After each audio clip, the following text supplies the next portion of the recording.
Christ, the risen Savior, has won. Mulan, umaraw, panalo pa rin ang Diyos. Panalo pa rin. Kaya pag sumama ka sa Kanya, sumunod ka sa Kanya, mananalo ka rin. Can you tap 5 people around you? Marami-rami ha. Tapikin mo, sabi mo, mananalo ka rin, mananalo ka rin, mananalo ka rin, mananalo ka rin. Yes, you are going to win. You are. Let us pray our favorite prayer as victorious children of God. In the name of the Father, and of the Son, and of the Holy Spirit.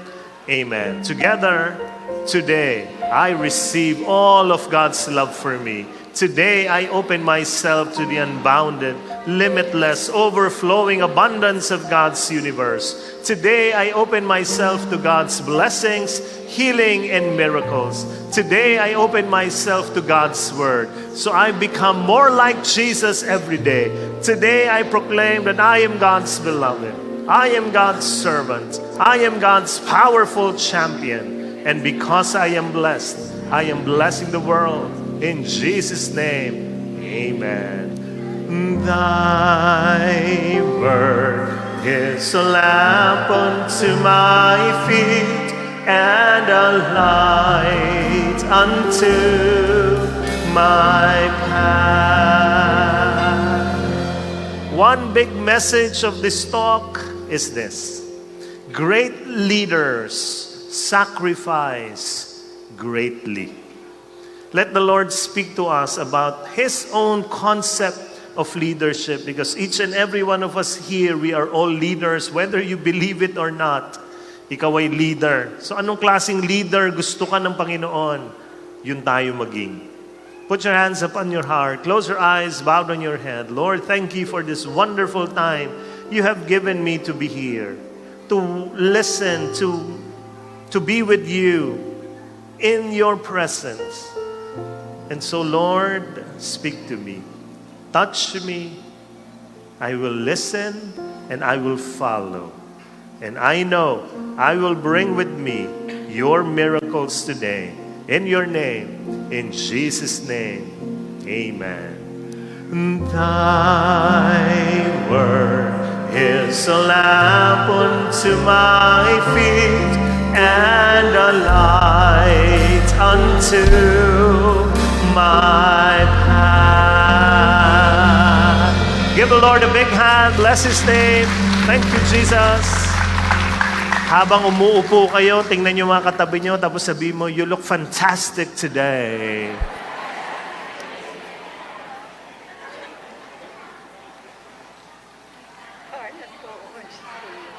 Let me begin with a question. Ano ang tawag sa leader ng mga saging? Tanong sa akin, ano? Ulitin ko ha. Anong tawag sa leader ng mga saging? Banana chip. Banana chip. Today, we are going to hear Moses give a leadership workshop. Last week, worship workshop. Ngayon, leadership workshop. But let me warn you, God has a radical definition of real leadership. And when Moses said these things, he was saying this to kings, future kings of Israel. He is saying this also to leaders of today. In Deuteronomy chapter 17, it says, when he takes the throne of his kingdom, he is to write for himself on a scroll a copy of this law, taken from that of the Levitical priest. It is to be with him, and he is to read it all the days of his life, so that he may learn to revere the Lord his God and follow carefully all the words of this law and these decrees, and not consider himself better than his fellow Israelites. Two things Moses was saying to future leaders or to leaders of his time is this. Number one, God wants his leaders, his kings, to be Bible nerds. Sabi nyo nga, Bible nerds. Tingnan nyo nga yung katabi nyo kung nerd yan. Nerd ba yan? Meron ba siyang yung pag tinanong mo, alam niya lahat ng sagot? No? Pag tinanong mo siya sa K-drama, gets niya agad, no? Yan. K-drama nerd yan, no?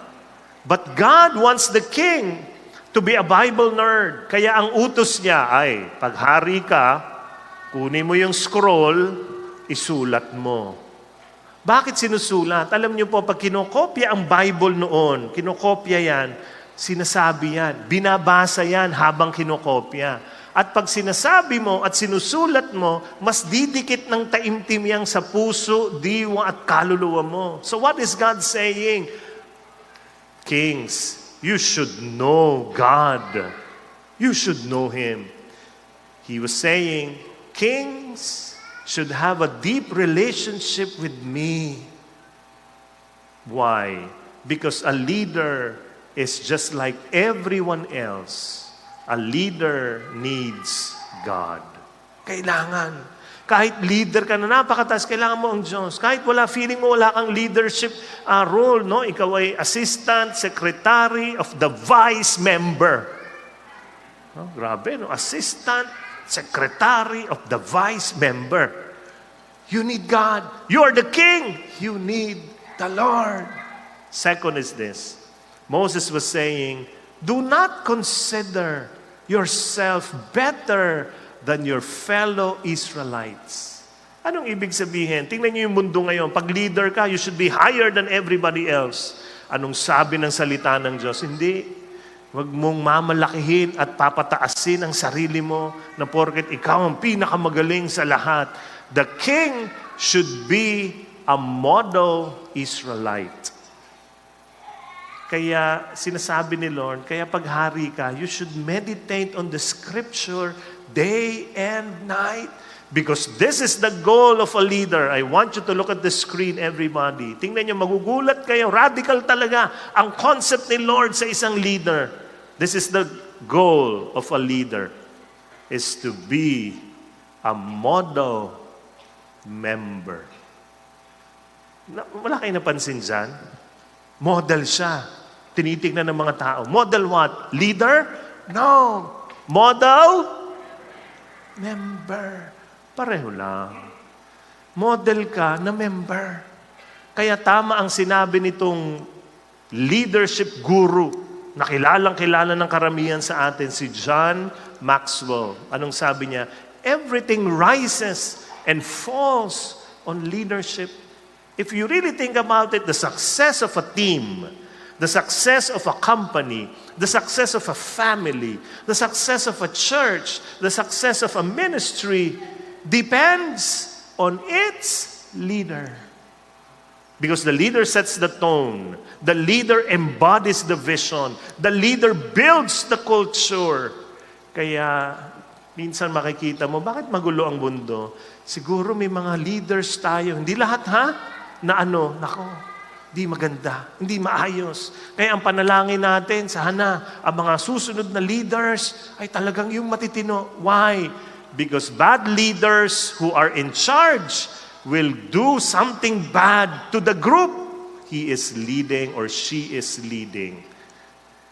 Who are parents here? Can I see the hands of parents? Tayo mga parents, alam nyo, if we are selfish, if we are proud, if we are petty, the family suffers. Alala ko yung nanay, yung anak niya papuntang school. May exam. Sabi niya sa anak niya, anak, may exam ka Ganda mo. Pag ikaw ay bumaksak sa exam, wag na akong tatawaging nanay. Wag mo akong tatawaging nanay. So yung bata, pumasok sa school, ang exam. Pagbalik, sabi nung nanay, anak, kumusta ang exam? Alam niyo, sabi nung anak, okay lang po, mare. Tawaging nanay So, patay. Di ba? Minsan, pag ganyan, when politicians, exploit the poor, the country suffers. Naalala ko, nag-reunion kaming mga Busconian high school classmates ko. Lahat lalaki. 50s na kami. So alam niyo yung kwentuhan, lalabas at lalabas yung health issues. So yung isa nagsalita, sabi niya, pare, alam niyo, yung high blood ko, congenital. Alam niyo ibig sabihin ng congenital? Nang galing sa magulang. Yung high blood ko, congenital. Sumagot yung isa. Sabi nung isa, ako, yung high blood ko, political. Huh? Alam niyo na. so pag inisip, di ba, ang gulo, bakit? If entrepreneurs, those who own the company, care only for profit, not for their fellow workers, the company will fail. Yung empleyado, naglalakad sa kalye, biglang nakita niya dumadaan at tubigil sa harap niya, yung boss niya na nakakotse, sports car, napakaganda. Boss niya. Tapos silapitan niya, Sir, ang gara ng kotse niyo. Oh, ibang klase, sports car. Alam mo sabi ng boss? Alam mo, pag inayos mo ang trabaho mo at ginandahan mo pa ang trabaho mo, next year, maniwala ka sa akin, mas magara pa dito ang magiging kotse ko. Huh? Diba? Kala niya, kotse ko. Kaya pag ang leaders ay ganyan, wala, sayang. That is why God is saying, great leaders should sacrifice greatly. At may mga ganyang tao. May mga ganyan. Minsan katabi mo na yan. Alam mo, ito leader namin, pero grabe magsakripisyo. Bakit? Tingnan nyo. A leader is someone who gives the most, but gets the least because of love. Konti na kukuha niya, pero binibigay niya halos lahat. Yan ang tunay na leader. Some of you consider me as your leader. But I want you to imagine this. Kunyari lang ho, ha? Kunyari lang ito. Mangyari ito. May pumasok dito tapos nag-eat siya ng granada dito sa harapan. Granada, ha? Anong gagawin niyo? Huwag kayo mahiya. Anong gagawin niyo? Tatakbo. May granada eh. But not me. Iba ko eh. Because of love, I give to you everything. Dadaganan ko ang granada para makatakbo kayo. Pagsabog niyan, pagbalik nyo rito, ano sasabihin nyo sa akin? Ano sasabihin nyo sa akin? Thank you, rest in peace. Buti kong rest in peace, rest in pieces. Thank you, brother, ha? Uy, brother, thank you. Thank you. Di ba? Hiwa-hiwalay ako eh. Na? Ibibigay ko ang sarili ko sa inyo. Buti na lang. Kunyari lang yun. Hindi totoo, ha? Pero a leader, a great leader, is someone who gives the most, but gets the least because of love. Now, let me shift the focus on you. Kausapin kita personal, ha? Can everybody do this? Kahit kayo nanonood online. Can you put your hand upon your heart? Everyone, come on, come on. Tapos sabihin nyo to, ha, ng malakas. I am the CEO of my life. Sige, baba ang kamay. Ano ibig sabihin ng CEO? Chief? Banana Chief? Executive Officer. What does it mean? You are the CEO of your life. It means you are in charge of your life. You call the shots of your life. Isa pa, ulit. Kamay sa puso. Everybody, come on, come on. Sabihin nyo naman ito. I am the COO of my life. What is COO? Chief Operating Officer. You are the COO of your life. If your schedule is chaotic, if you are not taking care of your health, if you are not eating right, yung COO ng buhay mo, hindi nagtatrabaho. Merong isang lalaki, Mataba na siya. Lumapit siya sa kaibigan niyang doktor. At sabi niya, Dok, kaibigan niya, gusto ko magpapayat. Gusto ko magpapayat. Sabi nung kaibigan niyang doktor, ganito lang kasimple ha, sundin mo ko. Ang pwede mo lang kainin ay ang mga hayop na lumalangoy. Yun lang, nalungkot siya. Mga hayop na lumalangoy, yun lang, lungkot. Tapos, malis na. Kaibigan niya yung doktor. Alam mo, 3 linggo na, hindi mo lang nag-text. So, nag-alala yung doktor, baka nagtatampo sa akin ito? So, tinawagan niya. Alam mo, ang sumagot, yung misis. Tapos sinabi niya, kumusta na yung kaibigan ko? Alam mo, sagot ng misis, eto, araw-araw, nagsuswimming sa pool. Sabi nung doktor, gusto talaga magpapayat, nagsuswimming sa pool. Alam mo, sabi ng misis, hindi. Nagsuswimming sa pool, tinuturuan niyang lumangoy yung baboy. Ay, naka. Kasi ang pwede lang niya kainin, mga hayop na lumalangoy. COO of your life. Last one. Hands on your heart. Everybody, sabihin niyo, I am the CFO, Chief Financial Officer of my life. Okay, baba ang kamay. If you are the Chief Financial Officer of your life and you look at your finances, tapos ang gulo, dahil mong utang, wala kang pera sa bangko, wala kang investment. Nako, yung CFO mo, di nagtatrabaho. Kaya when I meet a person whose life is a mess, no direction, sloppy decision, destructive habits, at the root of that mess is a lack of self-leadership. Kaya itong pinag-uusapan natin, ma-apply mo kagad sa buhay mo. Sa akin ito.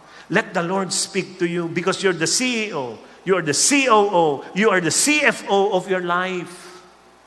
So question, how can we be great leaders over our life and over the people in our life? Kasi may pinahawak sa ni Lord na alagaan mo to, pamilya mo, mga tao mo, mga kamag-anak. Meron at meron. So let us learn from Moses.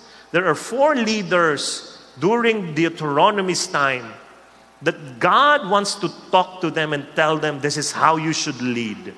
The 4 leaders are judges, kings, priests, and prophets. In that order. Sunod-sunod. Pero kahit may 4 na leaders dyan, no one person in Israel holds power over everyone. Walang pinakamataas, isa lang, Yahweh. Because only God rules everyone. So let's go to Judges. Sabi niyo nga, Judges. Sabi ni Moses, pagpasok niyo sa lupang pangako, hahatiin ng mga lupain sa mga tribo. There are 12 tribes of Israel. So you're going to divide it, the land, according to the tribes of Israel. And you will be scattered. Yung iba nandun, yung iba nandun. Hiwa-hiwalay. Sinong leader nyo? May leader kayo bawat isa. Judges ang leader nyo. So, Moses says to the judge, appoint judges and officials for yourselves from each of your tribes. In all the towns the Lord your God is giving you, they must judge the people fairly. Sabi nyo nga, fairly. Tapos sabi, you must not distort justice. You must not show partiality. You must not take a bribe, for a bribe blinds the eyes, even of the wise, and twists the words, even of the just. So ano sinasabi ni Lord sa judges? Uy, dapat fair. Tama ang gagawin nyo. Kasi magkakaroon ng conflict yung mga taong yan. Ay, pag-judge ka, fair ang kailangan mong gawin. Naalala ko, merong isang kaso. This is a political corruption case. Tapos yung witness nakaupo, katabi niya yung judge. Nandiyan yung witness, yung judge nandito. Tapos tumayo yung prosecuting attorney. Tapos sabi ng prosecuting attorney doon sa witness, totoo ba na tumanggap ka ng 5 milyon para magsinungaling sa kasong ito? Ganyan. Alam niyo yung witness, tahimik. Di siya nagsasalita. Tapos inulit nung attorney, totoo ba? Sumagot ka na tumanggap ka ng 5 milyon para magsinungaling sa kasong ito. Ganon. Yung witness, hindi man lang nakatingin, tumingin pa sa bintana. Tapos, dahil tahimik, yung judge, sinabi niya doon sa witness, sumagot ka, tinatanong ka. Tingnan niyo ako. Alam mo sabi ng witness, ha? Ako ba tinatanong? Akala ko kayo.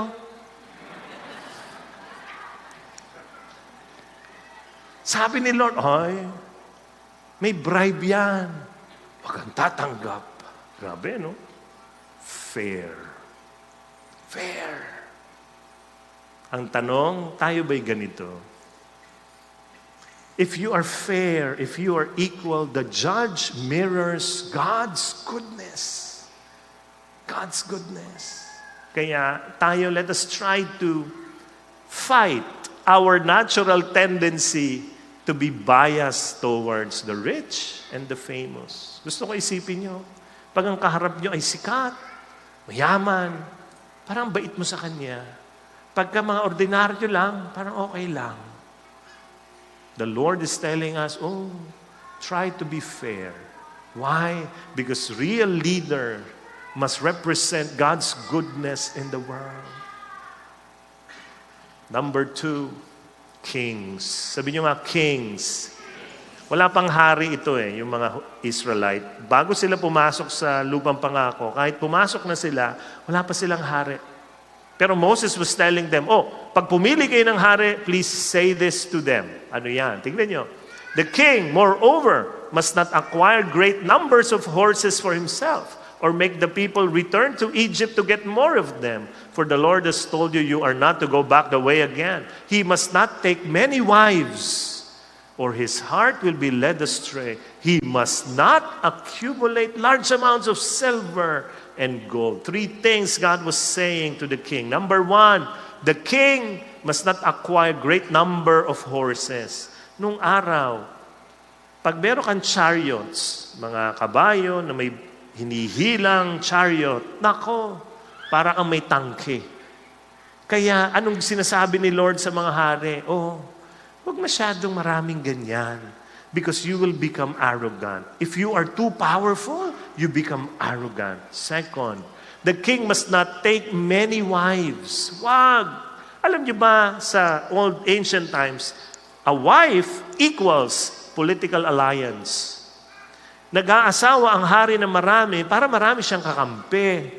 So sabi ni Lord, wag. Bakit? Kasi yung mga aasawahin mo, may sarili-sariling Diyos-Diyosan yan. Dadalhin yan sa bahay mo. At darating ang time, sasambahin mo yan. Wag! At ito ang nangyari kay King Solomon. Alam niyo kung ilan ang asawa ni Solomon? Magugulat kayo. Sinong alam? Ilan ang asawa ni Haring Solomon? 700 wives and 300 concubines. So ilan ang asawa niya? 1,000. Ang laking problema niya. Bakit? 1,000 rin ang biyenan mo. Isa na nga lang, hirap na hirap ka na.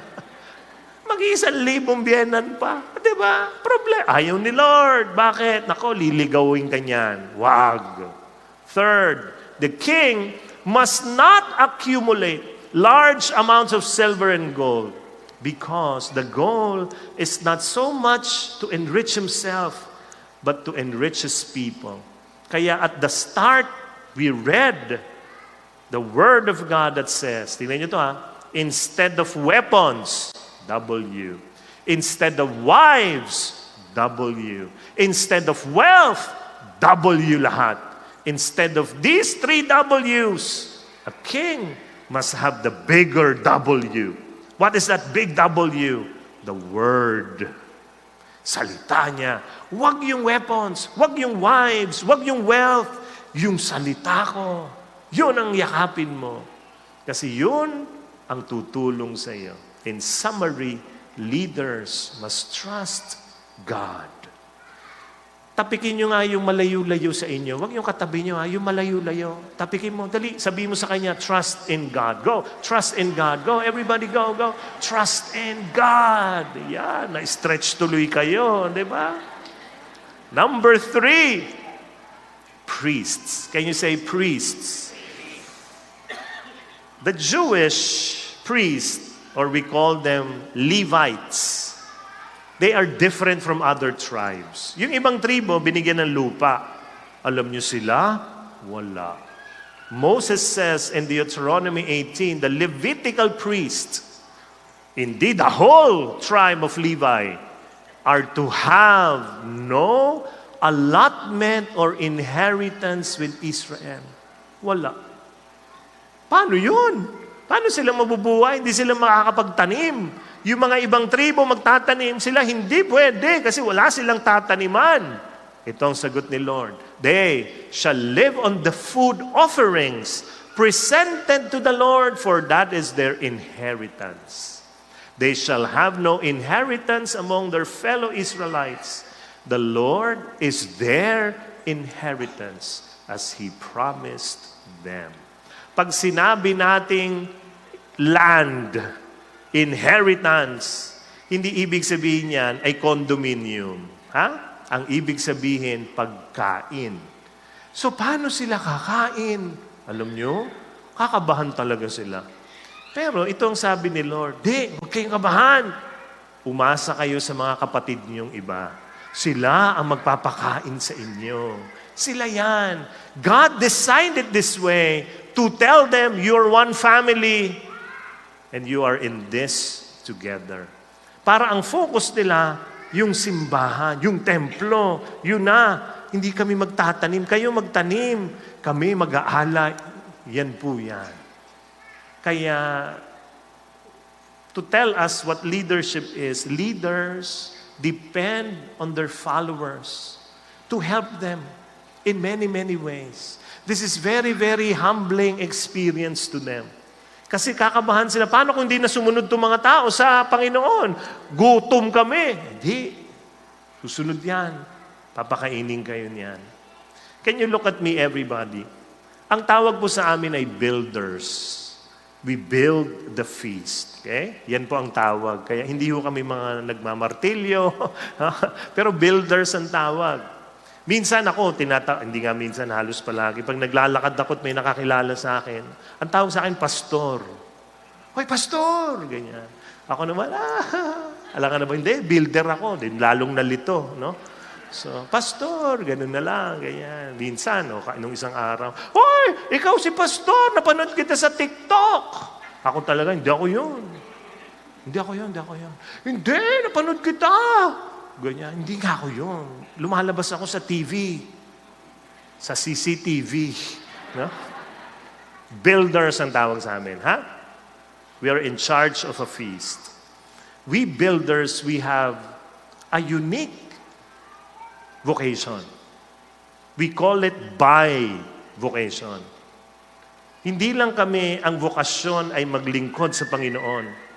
Sinabihan talaga tayo, kami, na hindi lang yan. Dapat meron ka pang ibang ginagawa. Kaya, yung karamihan sa amin ay pareho ko. Motivational speaker. I give talks to companies. I do this Monday to Saturday. Pero Sunday, I'm your preacher. Pero yung Monday to Saturday, saan ako kumukuha ng aking kakainin sa buhay? Yan ang aking trabaho. Okay? Yan po ang ginagawa ko. Not just me, but also most of us are like that. Pero magugulat kayo, meron ding builders na doktor. Sila ay doktor. Hindi lang doktor, may teachers pa, may businessmen. At dito kayo magugulat, meron tayong mga builders na lawyer. Lawyer, biruan yan eh. Pag lawyer ka, hindi ka makakakyat langit. No? Ganun ang biruan eh. Tapos may builder tayo, lawyer. Galing, di ba? At meron din tayo, kung di nyo pa alam, meron tayong dating builder na umalis sa pagiging builder. at malapit nang maging pare. Grabe, no? Yan po ang aming buhay. Hindi kami pumayag na kaming mga builders ay talagang ang gagawin lang ay one vocation. No? We need to have bivocation in our journey in life. Why? We do not want to burden you, our feast family. Ayaw namin na, paano ko papalakihin yung mga anak ko? Laki-laki yung LO nyo. Mahiyahiya kayo. Ayaw namin yon. Bakit? Kasi meron kaming pinagkakakitaang iba. Pero gusto rin namin lakihan yung LO nyo. Ha? Oo, para saan? So that we could build the kingdom of God more. You get this? Okay? Iba kami sa pare. Ang pare ay iba. Kami hindi. May pamilya kami. Kaya kailangan kami mag-isip ng paraan paano bubuhayin ng pamilya na hindi namin kayo pinahihirapan pero maniwala kayo.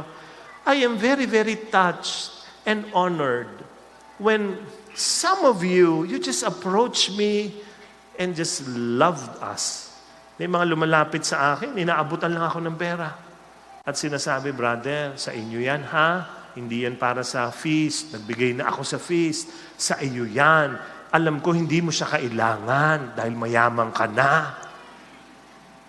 But please allow me to love you in this way. And you know, I'm very, very touched. Minsan naiiyak na lang ako. Pagbukas kong ganyan, sa sobre. Pinaghirapan niya, 20 pesos, mga ganon. Ha? Uy, mahirap pa, 20 pesos, ha? Minsan nililibre kami, di ba? Yung parang, minsan kumain kami, pagkain namin, paghingi ko ng bill, bayad na ho. Sino nagbayad? Meron ho doon, nakaupo doon, umalis na, binayaran kayo. Sayang, di ba ako nag-take out? No? Sayang, dapat alam ko pala, nararamdaman ko dapat, no? We are really honored. Walang biro. Kaya, thank you for loving me. Thank you for loving us. That is just telling we are all a family. Amen? Kahit ako ang pinakamayaman dito. Obvious ba? Sa suot pa lang. No, yung ganon, why? We are one family. Let's help each other. Tulong-tulong tayo. Kaya tulungan nyo rin yung mga naglilingkod sa Panginoon. Lalo na yung mga pari. Yung mga pari, titingnan nyo rin sila. Ha? Kaya let's help them if you can. Merong isang parokya, yung obispo, na-alarm talaga siya. Parang sabi ng obispo, ano nangyayari dito sa kapari ko? Pinuntahan niya. At alam mo, nakita nga niya, totoo ang mga sinasabi ng mga tao. Na doon sa labas ng bahay ng pare, merong mga nakasabit na mga labada. Damit ng babae, damit ng bata. So yung obispo talagang kinonfront niya yung pare, bakit ganito? Totoo ba ito? Alam mo, sabi ng pare, umiyak yung pare, totoo po yan, bishop. Sabi ng bishop, bakit? Kasi po, itong mga parokyano ko, ang kukuripot, hindi nagbibigay sa love offering. Sabi ng obispo, ano kayo nalalaman ng mga pagbibigay ng mga tao sa mga nakasampay dyan sa labas mo? Meron kang damit ng babae, damit ng bata. Ano kayo nalalaman ng kanilang pagbibigay sa misa? Sabi ng pare, kasi po, wala nagbibigay. Napilitan akong kumuha ng labada. Pati pare, naglaban na. Kawawa ang buhay. So titingnan nyo rin yun. Ano yung kailangan nila? How can we bless them? Why? Because we are one family. Tapikin mo yung katabi mo, sabi mo, we are one family. O, tingnan mo yung mahal mo sa buhay. Tingnan mo, ang payat na niyan. Pakainin mo naman. Isa tayong pamilya dito. Ha? And lastly, prophets. Can you say prophets? Out of all the leaders, the prophet has a very special role. Ano yan? Kaya siya sa huli minention. Pwede kasi na itong tatlo, the judges, the kings, the priests, will go astray. Hindi susundin si Lord. Who will tell them to go back to the Lord? The prophet. In Deuteronomy, it says, I will raise up a prophet like you from among their fellow Israelites. I will put my words in his mouth, and he will tell the people everything I command him. Pag binasa niyo yung Biblia, makikita niyo may mga judges, they exploited the poor. May mga hari, they really amassed wealth, weapons, and wives. May mga priests, they abused their authority. Hindi sumunod kay Lord. Alam niyo kung sino nagsasabi sa kanila, mali yan! Yung propeta. Kaya yung propeta, ay, hirap ng buhay. Bigyan ko kayo ng example. Alam na alam niyo, the last prophet is John the Baptist. Anong sabi ni John the Baptist kay King Herod? Mali ang ginagawa mo. Yung asawa mo, asawa ng kapatid mo. Ano ya? Anong ginawa sa kanya? Pogot ang ulo. Kawawa ang mga propeta. Pero trabaho yan ng leader. Okay? Because great leaders sacrifice greatly. I am so blessed because I grew up following great leaders. Meron din ako mga sinundan na leader na talagang ang hirap, pero it toughened me. Pero yung mga ibang leaders na sinundan ko, gagaling. Yung talagang, wow, thank you Lord for allowing me to have these kinds of leaders. And for me, one of the best leaders I've experienced is our founder, Brother Bo Sanchez. Galing. Napakagaling na tao. He's very selfless. Pag nakasama niyo siya, magugulat kayo. Makikilala niyo siyang mabuti. Kasi kami madalas magkasama. Noon pa. Nagbo-bromance kaming dalawa. Yung kaming dalawa lang, ng ilang linggo, walang kaming kasama, kaming dalawa lang, nagmi-mission sa Canada at Amerika. Kitang-kita mo kung ano talaga. Makikita mo yung tao pagkasama madalas santong-santo. Walang reklamo. Kahit sa mo dalhin, okay lang. Ang bait. Tutulungan ka pa. Kami meron kaming sistema sa buhay na paggising mo, iinom ka ng kalamansi. Meron kaming ganyan 28 kalamansi. Napipigain yan ng kasama namin sa bahay sa isang cup. Tapos hahaluin mo konti, nandun pa yung mga buto para yung enzymes, ganyan. Every day we drink that before we eat. Mga 1 hour before we drink water. Pag gising mo, iinom ka na. Sa bahay may taga-ganyan kami. Ganon pag mayaman. May butler na nag-mission trip kami ni Bo. Ano yung kalamansi? Sino gagawa nun? Alam niyo, pag gising ko, si Bo nandoon. Hawak niya yung cup at sabi niya, bro, nilagyan na kita ng lemon mo para inumin mo. Ako talaga, leader ko yun Siya pa yung leader nun ngayon ako na Pero leader ko to Ginagawa na ako araw-araw. Ako naman, okay, go, do it. Pero grabe, pwede naman hindi gawin. Di ba? Napaka-selfless. Napaka-selfless. Tapos si Bo, hindi yan kumakain ng karne. Yun ang kaibahan namin. Si Bo, hindi kumakain ng karne. Ako, tinuturuan ko lumangoy yung mga baboy. Ay, nako. Pero pag magkasama kayo, ganito siya. Ano gusto mong kainin? Ako pa tatanungin. Ako. Magkaiba kaming pagkain. Yung kakainin ko ang restaurant kung saan ko gusto, doon kami. Ay, kung hindi ikaw pumili, hindi ikaw na. Sabi ko sa steakhouse. Kainin mo rin yung baka kasi kumakain din ng veg yan. Damo. Diba? Tatawa lang yun. Halika na, doon tayo sa steakhouse. Tapos siya kakain ng mga salad-salad doon. Walang reklamo. Hindi yung ako naman. Selfless. Tapos leader mo. Tapos kaibigan mo. Look at this. Leaders intentionally lose so others win. Sinasadya minsan matalo. Ito, sabihin ko sa inyong sikreto Who among you here are members of Truly Rich Club of Brother Bo Sanchez? Can you raise your hand? Ayan, ang dami natin. Very good. Ang Truly Rich Club ay ganito. If you want to go on stocks for your retirement, sino magsasabi sa'yo, bilhin mo to, ibenta mo ito? Yung Truly Rich Club. Pag sumali ka dyan, you pay monthly. Maliit lang yon.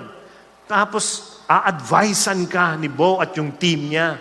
At sasabihin, bilhin mo na to. Uy, Ano mo to, ibenta mo to, itong stocks na to. Sasabihan ka niya, ganyan. Pero ito, ganito yan eh. Sasabihan niya muna tayong lahat. Ibenta mo to, or bilhin mo to. Ganyan si Bo eh. Benta mo to, bilhin mo to, bago niya gawin. Kayo muna. Hindi muna ako bibili. Kasi pag bumili na siya, mag-iiba na yung values eh. Hindi siya mamibili. Sila muna. Saka na ako. After 5 days, 6 days, saka ako titingnan ulit. Pwede pa ba? O may natitira pa. Mataas-taas na, pero pwede pa. Saka siya bibili. Grabe, no? Intentionally lose for others to win. Pwede naman niyang bilhin na muna, tapos sabihin sa atin, bumili na kayo. Pero tataas na yon, lugi na tayo ng konti. Siya, kahit lugi siya, okay lang, basta kayo mauna. Yan ang taong yan. Tapos kasama mo, naglalakad sa buhay. Kaya, tingnan niyo, great leaders follow him. Why? Because he sacrificed greatly. Tingnan niyo yung katabi niyo. Tingnan niyo lang. Will you follow that person? Kakainin na lang ang siomay, ibibigay pa sa iyo. Wow! O wala na kayong siomay na nakakain. Inubusan na kayo ng session 1. That is who our founder is. And we are so blessed because we have a founder like Bo. Let's pray for him, para talagang he continues to bless more and more and more and more people in the world. Amen? Can we all stand? Tayo tayong lahat, For the first time, Moses prophesied about a coming prophet. May parating. At ito po ang sinabi niya. Look at this. The Lord your God will raise up for you a prophet like me from among you, from your fellow Israelites. You must listen to him. Moses was telling them, may darating. Sino tong darating na to? He will become the greatest judge. He will become the greatest king. He will become the greatest priest. He will become the greatest prophet. And his name is Jesus. Jesus is the merciful judge who favored the Anawim, yung mga kawawa. Jesus is the King of Kings whose throne was the cross. Jesus is the high priest, listen, who did not only sacrifice, but became the sacrifice. Jesus is the prophet who did not only speak the word, but became the Word made flesh. Jesus is the selfless leader of everyone. And you know, the selfish leaders of Israel killed him. Pinatay. Bait. Galing. Pinatay. Pero God resurrected him to tell you, to tell me that at the end of the day, leaders who sacrifice are rewarded with victory. Saint Paul said this beautifully about Jesus. Tingnan niyo. Sabi sa Philippians chapter 2, the core passage of Philippians. It says, who, talking about Jesus, being in very nature God, did not consider equality with God something to be used to his own advantage. Rather, he made himself nothing by taking the very nature of a servant, being made in human likeness, and being found in appearance as a man. He humbled himself by becoming obedient to death, even death on the cross. Look at this passage. It is like going down the stairs. Galing siyang langit, bumaba, pababa ng pababa ng pababa, naging tao, step down. Hindi lang naging tao, naging servant, bumaba ulit. Nako, hindi lang siya servant. Pinatay pa siya. Babang-baba na. So na-imagine nyo, parang bumababa. Pero, alam naman natin, may karugtong. Therefore. Sabi nyo nga, therefore. Ay, pag nababasa nyo ang salitang therefore sa Bible, may excite na kayo. Ba, may mangyayari. Ano mangyayari? Eto na. Therefore, God exalted Him to the highest place and give Him the name that is above every name. Humakbang na pataas. Umakit na. Ulit. That at the name of Jesus, every knee should bow in heaven, on earth, under the earth. Umakit ulit pataas. And every tongue acknowledge and confess that Jesus Christ is Lord, to the glory of God the Father. Kaya, kung ganyan si Jesus, itinanghal ng kanyang Ama, sunod ka sa Kanya. Kasi siya'y nanalo sa huli. He has won. And if you follow Him, you will also win. Kung ano man yung bit-bit yung challenge, sabihin niyo, Lord, I surrender this to you. Itong linggong ito, para kinakabahan ako, may dadaanan ako I give this to you, Lord. Yeah, pwede kang bumaksak ng konti, gumanyan. Pero, Lord, I trust in you. You are my leader. I will follow you. And if you follow Him, you will not be alone facing your challenges in life. He will be with you until the end. Close your eyes, bow down your head. God is here. If it is comfortable for you, you can lift up your hands like this. Just lift up your hands to God. And trust in Him. He is here. Dinala ka niya rito. This is not an accident. Tinigil niya muna yung ulan para mapunta ka dito. To tell you what He wants to tell you. Surrender to Him now. God is here. Lord, we surrender. You are our leader. We follow you.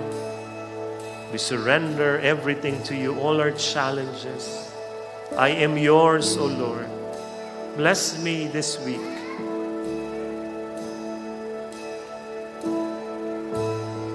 Brothers and sisters, just continue to surrender to God everything you need to surrender to Him. Challenges, trials, pain, your past, your worries, give it all to Him. He will lead you. And you will win. Because you are following a victorious God, the King of all kings, Jesus. Worship Him now. Worship Him.